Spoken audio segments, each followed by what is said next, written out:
ഈ മക്കളെ ഓർത്ത് മാത്രമാണ് അച്ഛാ ഇപ്പോഴും ഞാനിങ്ങനെ സഹിച്ച് പിടിച്ച് നിൽക്കുന്നത്.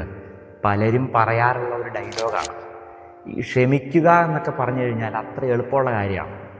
പലപ്പോഴും നമ്മൾ കേൾക്കാറുണ്ട് ഈ ക്ഷമ ആട്ടിൻ സൂപ്പിൻ്റെ ഫലം ചെയ്യുമെന്നൊക്കെ ഉള്ളത് സത്യമാണ്. പക്ഷെ ശരിക്കും നമുക്കൊക്കെ ഇങ്ങനെ ക്ഷമിക്കാൻ പറ്റുന്നുണ്ടോ? ഈ നിമിഷം വരെയുള്ള എൻ്റെ ജീവിതത്തിൽ എത്രയോ വ്യക്തികൾ എന്നെ ഇങ്ങനെ മുറിപ്പെടുത്തിയിട്ടുണ്ട്. അവരോടൊക്കെ ആത്മാർത്ഥമായിട്ട് ക്ഷമിക്കാൻ സാധിച്ചിട്ടുണ്ടോ? ഇപ്പോഴും ഞാനൊന്ന് ചിന്തിക്കുമ്പോൾ ചിലരുടെയൊക്കെ മുഖം മനസ്സിലേക്ക് ഇങ്ങനെ കടന്നു വരുമ്പോൾ നമ്മൾ ആകെ ഡിപ്രസ്ഡ് ആകും. അല്ലെങ്കിൽ ചില വ്യക്തികളെ പറ്റി ഓർക്കുമ്പോൾ, ചില സാഹചര്യങ്ങളും സന്ദർഭങ്ങളൊക്കെ ഓർക്കുമ്പോൾ നമ്മൾ ആകെ ടെൻഷൻ അടിക്കുന്നില്ലേ? ഇപ്പോഴും ക്ഷമിക്കാൻ പറ്റിയിട്ടില്ല എന്നുള്ളതാണ്.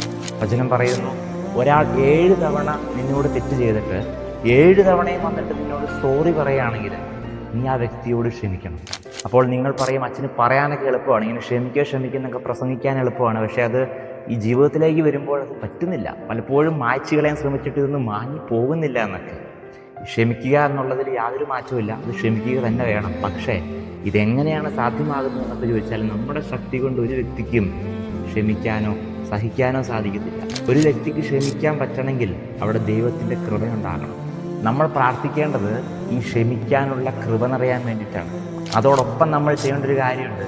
നമ്മളെ വേദനിപ്പിച്ച വ്യക്തികൾക്ക് വേണ്ടി കൂടി ഒന്ന് പ്രാർത്ഥിച്ചു നോക്കിക്കേ. ആ വ്യക്തിയിലും മാറ്റം ഉണ്ടാകും, നമ്മളിലും മാറ്റം ഉണ്ടാകും.